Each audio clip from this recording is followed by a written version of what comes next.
कि हमको मजबूरन, पहले तो हमने इसे फ्री बांटा, करीब करीब 70-75 हज़ार पैकेट हमने फ्री बांटे। उसके बाद 75 हज़ार के करीब पैकेट हम लोगों ने 20 रुपये में बांटे। लेकिन अब ये बजट हमारे ऊपर जा रहा है, इसलिए हम अब इसको मजबूरन 40 रुपये में देंगे और इंशाल्लाह इसकी अच्छी पैकिंग के साथ में आपको देंगे। जो प्लास्टिक के पाउचेस हैं उसको बहुत खूबसूरत पैक में आपको देंगे। इसका इंतज़ार कीजिए, 2-4 दिन के अंदर आपको मिलेगा इंशाल्लाह। वो दूसरे उस नाम से, मंसूरा काढ़े के नाम से या मालेगांव काढ़े के नाम से बहुत सारे लोग कुछ भी बना कर दे रहे हैं। कुछ लोगों ने हमारे दवा को पीस लेने का एक गलत फ़ायदा उठाया है कि कुछ भी पीस कर दे रहे हैं। नाज़रीन अस्सलाम वालेकुम, मैं जाहिद अमीन, रिसाइट टुडे में एक मरतबा फिर आपका इस्तकबाल है। हमने देखा है कि कोरोना महामारी के दौरान बहुत से ऐसे अल्फाज, बहुत से ऐसे वर्ड्स हमारे जहनों में आए हैं जो लगते जैसे हमारे लिए नए हैं। क्वारंटाइन, सोशल डिस्टेंसिंग, आइसोलेशन और पैटर्न जैसे कई अल्फाज ऐसे हैं जो हमारे लिए बिल्कुल नए हैं। अब मैं पैटर्न की बात करूं तो इस कोरोना महामारी के दौरान मालेगांव पैटर्न बहुत तेज़ी से उभरा है। ये मालेगांव पैटर्न है क्या और ये किस तरह से वजूद में आया, और इस ताल्लुक़ से हम सारी बातें मंसूरा तिब्बिया कॉलेज के साबिक प्रिंसिपल डॉक्टर अबुल इरफान अंसारी साहब से हम बात करेंगे, जो कि हमारे लिए आज वक्त तो दिए हैं। डॉक्टर साहब, सबसे पहले रिसाइट टुडे में आपका इस्तकबाल है और हम आपके शुक्रगुजार हैं कि आपने हमें वक्त तो दिया है। मैं ये सवाल करना चाहूँगा कि मालेगांव पैटर्न की आप किस तरह से वजाहत करेंगे? पहले तो पैटर्न क्या होता है वो बता दूं आपको।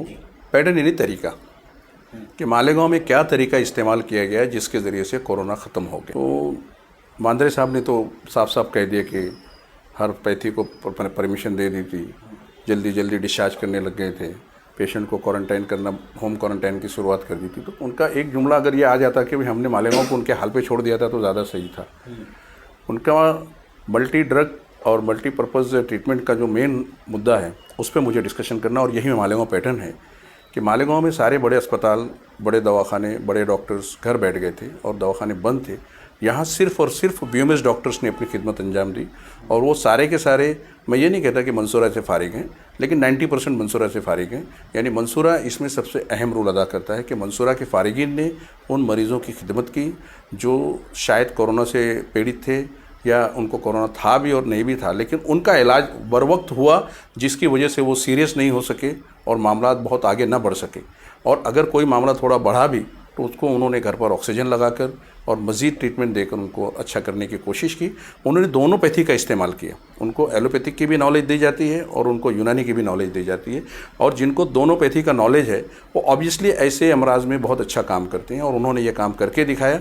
मुझे बड़ा फ़ख्र है मेरे बच्चों पर कि उन्होंने इस महामारी में और इस पेंडेमिक में मालेगांव को एक अच्छा रास्ता दिखाया है।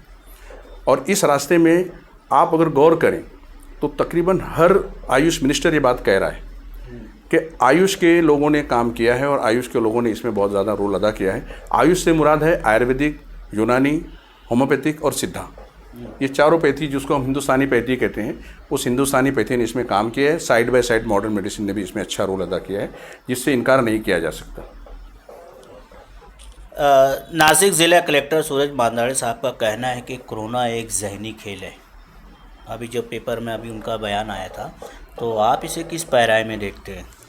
अभी जहनी खेल कहा है उन्होंने, यानी एक्चुअली कहा जाए तो ये स्ट्रेस का मसला है, यानी जहन पर तनाव आता है। आज हम कम से कम 3-4 महीने से लॉकडाउन को झेल रहे हैं। लॉकडाउन के साथ साथ हमने बहुत सारी चीज़ों को झेला है, और फिर उसमें हम पर ये खौफ तारी है कि कोरोना होगा तो क्या होगा। तो ये डर और ये खौफ जो बना बनाया आता चला गया और धीरे धीरे दिलों में घर करता चला गया, तो मालेगांव के लोगों ने इसे कभी कबूल नहीं किया। आज भी मालेगांव में मैं समझता हूँ 50% से ज़्यादा लोग इस बात पर मुत्तफिक हैं कि कोरोना नाम की कोई बीमारी नहीं है, लेकिन ये बीमारी है, और इस बीमारी का यानी फैटलिटी कम है, अमवात इसमें कम है एज़ कम्पेयर टू दूसरी बीमारियों के। जैसा यानी एड्स हुआ और दूसरी और बीमारियां हुई जिसमें अमवात ज़्यादा होती हैं, उनके मुकाबले में इसमें अमवात कम होती हैं। लेकिन डर इतना बैठ गया कि लोग उस डर से मरना शुरू हो गए। मालेगांव वालों ने डर को दिल से निकाल दिया, और उसकी मदद फिर लोकल उनके फैमिली डॉक्टर्स ने की। और उसके बाद फिर क्योंकि मालेगांव के लोगों में एक पहले से जहन साजी है कि वो यूनानी दवाओं को इस्तेमाल करते हैं। मालेगांव में मंसूरा जो है वो यूनानी का सबसे बड़ा मरकज़ है। वहाँ हमारी डेली की 150 से 200 ओपीडी होती है, जो अभी तो बंद है, लेकिन जब भी चलता है तो 150 से 200 ओपीडी और करीब करीब 100 से 50 से 100 लोग आईपीडी में रहते हैं। तो उन लोगों की पहले से जहनीत है, वो कुछ न कुछ यूनानी इस्तेमाल किए हैं और बाकी मॉडर्न का इलाज भी करते चले हैं। तो ये सबसे बड़ा मतलब इन्हें जो गेम ऑफ ब्रेन कह रहे हैं, जो जहन का खेल कह रहे हैं, तो जहनी तौर से मालेगांव वालों ने इस चीज़ को वाकई में बहुत अच्छे से लिया है, डरे नहीं हैं, इलाज किया है और फिर उससे अच्छे हो गए हैं। तो मालेगांव पैटर्न की भी ये कामयाबी है कि मालेगांव के लोगों ने कोरोना को अपने जहन पर बसाया नहीं, हावी नहीं होने दिया है। क्या हम ये समझे कोरोना के दौर में यूनानी दवाओं का क्रेज़ बढ़ा है? मैं समझता हूँ मालेगांव में तो यूनानी का क्रेज़ बहुत पहले से है, लेकिन कोरोना के दौर में यूनानी का क्रेज़ बढ़ा है, ये बात बिल्कुल दुरुस्त है। जिन लोगों ने कभी यूनानी का नाम भी नहीं सुना था, जो यूनानी बोल नहीं सकते थे, यूनानी क्या है उनको पता नहीं था, इस कोरोना ने उन लोगों को यूनानी क्या है बता दिया है। और उसमें मैं जहाँ तक समझता हूँ, मेरा और मेरे इदारे का बहुत अहम रोल है कि उन्होंने लोगों को यूनानी से मुतारिफ कराया है। अब यहाँ लोग एतराज़ करते हैं कि काढ़ा लफ्ज़ क्यों इस्तेमाल किया। मैं ये कहता हूँ कि अगर मैं जोशांदा इस्तेमाल करता तो हमारा बोलने में भी दिक्कत होती थी, सामने वाले को समझने में भी दिक्कत होती थी। काढ़ा और जोशांदा एक ही चीज़ है। आज हम जिस मुल्क में रहते हैं वहाँ की ज़बान हिंदी है, तो उस हिसाब से हिंदी में जब हम उसको काढ़ा कहते हैं तो मैंने यूनानी काढ़ा का लफ्ज़ इस्तेमाल किया और जिसकी वजह से ये काफ़ी मशहूर हुआ। तो काढ़े के साथ यूनानी मशहूर हो गया। आमतौर से हम लोग यूनानी को आयुर्वेद से जोड़ने की कोशिश करते हैं, मैंने यूनानी को अलग रखा और आयुष यूनानी करके मैंने उससे बात की। तो इस तरह से धीरे धीरे ये इतना फेमस हुआ कि आज हर एक की ज़बान पर यूनानी चल रहा है। तो ये मंसूरा का काढ़ा आपके जहन में किस तरह से आया और आप लोगों ने किस तरह से इसको तैयार किया? काढ़ा तो बहुत पहले से, या जोशांदा बहुत पहले से चलता आ रहा है। नज़ले में इसका इस्तेमाल होता था और वबाई नज़ला, वबाई बुखार, ये जिसको हम फ्लो कहते हैं, उसमें इस्तेमाल होता था। कुछ दवाइयाँ इसमें कॉम्बिनेशन के तौर पर अलग से बनाई गई हैं, यानी कुछ ऐसा कॉम्बिनेशन बनाया गया है कि वो आम तौर से लोगों के इस्तेमाल के काबिल हो जाए, यानी जिसको हम अंग्रेज़ी में कहेंगे फीजेबल हो, हर कोई उसको इस्तेमाल कर सके, आसानी से पी सके। वरना काढ़े का जैसे ही तस्वुर आता है तो कड़वाहट दिमाग में आती है। मेरा काढ़ा जो है, यानी मंसूरा का जो काढ़ा, ये कड़ू नहीं है, इतना भी कड़ू नहीं है कि लोग पी ना सके और इतना भी मीठा नहीं है कि शक्कर वालों की शक्कर बढ़ा देवे। तो तस्वुर तो बहुत पहले से था और 30 साल 35 साल मेरी सर्विस को हो गए हैं, 40 साल मंसूरा को हो गए हैं, हमेशा से इस्तेमाल होता आया रहा है। और दूसरी बात, यूनानी एक ज़माने से चली आ रही है, यूनानी पैथी एक ज़माने से चली आ रही है, दवाइयाँ पहले से इस्तेमाल होती आ रही हैं। एक ये जो कॉम्बिनेशन बना है, इस कॉम्बिनेशन को हमने हल्का पाउडर करके, बारीक पाउडर नहीं, थोड़ा ज़्यादा पाउडर करके, नीम कोब हम उसको कहते हैं, इस तरह से इसको इस्तेमाल में लाया ताकि आसानी से इसका जोशांदा बनाया जा सके। और ये एक नई चीज़ आई है यूनानी के ताल्लुक से कि जोशांदे की दवाओं को पीस कर इस्तेमाल किया गया। मंसूरा काढ़ा या जोशांदा, इसका फार्मूला क्या है? क्या कौन सी चीज़ें इसमें इस्तेमाल होती है और उसका फार्मूला? मैं तो एक चीज़ आप सबके गोश गुजार करूँगा कि फार्मूला अगर आप मुझसे पूछ रहे हैं तो व्हाट्सएप पे चले जाइए, फेसबुक पे चले जाइए, आपको पूरा फार्मूला मेरे लेटर हेड पे मिलेगा। यानी ये कोई चीज़ हमने छुपाई नहीं है इसके अंदर। ये पहली बार हुआ है कि यूनानी में किसी ने अपने फार्मूले को सबसे पहले डिस्क्लोज़ किया है। मुलेठी है उसके अंदर खाकसी है, उसके अंदर ख़त्मी है, खुब्बाजी है, उसके अंदर बरगे का उज़्मा है, उसके अंदर अड़ूसा है, उस्तुखुद्दूस है, और इस तरह की 9 दवाइयाँ उसमें शामिल की गई हैं। और आम लोगों की आसानी के लिए इन दवाओं के वज़न भी एक जैसे रखे गए हैं, यानी हम वज़न। ये भी यूनानी के हिसाब से थोड़ा सा हट कर है कि सारी दवाइयाँ हम वज़न। उसका मकसद ये था कि सारे लोग दवाइयों को समझ लें और इस्तेमाल करने के लिए ज़्यादा बारीकी में ना जाएं। वरना एक क्रॉनिक हकीम नुस्खा लिखेगा तो किसी को 5 माशा 3 तोला 3 तोला 5 माशा इस तरह की उसमें कुछ ना कुछ तरदीद करेगा।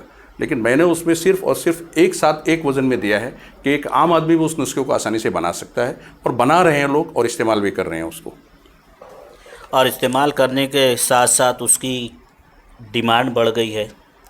शुरुआत में इस जोशांदे की, इस काढ़े की कीमत कम थी, अब बढ़ने की वजह क्या है? शुरुआत में जिस वक्त ये बहुत मशहूर नहीं हुआ था तो दवाइयाँ सस्ती मिलती थी हम लोगों को। जैसे ही डिमांड बढ़ती है तो जाहिर सी बात है कि चीज़ों की कीमतें बढ़ना शुरू हो जाती हैं, और इसमें सप्लायर्स ने धीरे धीरे इसकी कीमत इतनी बढ़ा दी कि हमको मजबूरन, पहले तो हमने इसे फ्री बांटा करीब करीब 70-75 हज़ार पैकेट हमने फ्री बांटे। उसके बाद 75 हज़ार के करीब पैकेट हम लोगों ने 20 रुपये में बांटे। लेकिन अब ये बजट हमारे ऊपर जा रहा है, इसलिए हम अब इसको मजबूरन 40 रुपये में देंगे और इंशाल्लाह इसकी अच्छी पैकिंग के साथ में आपको देंगे। जो प्लास्टिक के पाउचेस हैं उसको बहुत खूबसूरत पैक में आपको देंगे। इसका इंतज़ार कीजिए, 2-4 दिन के अंदर आपको मिलेगा इंशाल्लाह वो। तो ये अभी जो शानदार ये काढ़ा अभी भी तैयार हो रहा है जी। एक दिन में आप लोग कितने पैकेट तैयार करते हैं? हम लोग मैनुअली यानी हाथ से, जो हमारे एम्प्लॉयज़ हैं पहले से जो कॉलेज में काम करते थे, तो क्योंकि कॉलेज क्वारंटाइन हुआ है, हॉस्पिटल क्वारंटाइन हुआ है, तो ये सारे एम्प्लॉयज़ बेकार बैठे हुए थे। इन्होंने यानी खुशी खुशी अपनी सर्विसेज देने को तैयारी दिखाई, तो हाथ से हम पैकिंग करते हैं। 4,500 से 5,000 पैकेट डेली तैयार होते थे जो डिस्ट्रीब्यूट हो जाते थे। कुछ तो जो वहाँ तक चल कर आते थे, बहुत ज़रूरतमंद हुआ करते थे, किसी को 2, किसी को 4, किसी को 5, इस तरह से हम जगह पर दे देते थे। और ज़्यादा क्वांटिटी वालों के लिए हम बुकिंग करते हैं। बुकिंग के लिए नंबर दिया हुआ है 02554238,625। इस नंबर पर कॉल करके या पर्सनली आकर आप अपनी क्वांटिटी और अपना फ़ोन नंबर लिखा के जाइए। आपका नंबर आने के बाद में आपको कॉल की जाएगी, आपको काढ़ा दिया जाएगा।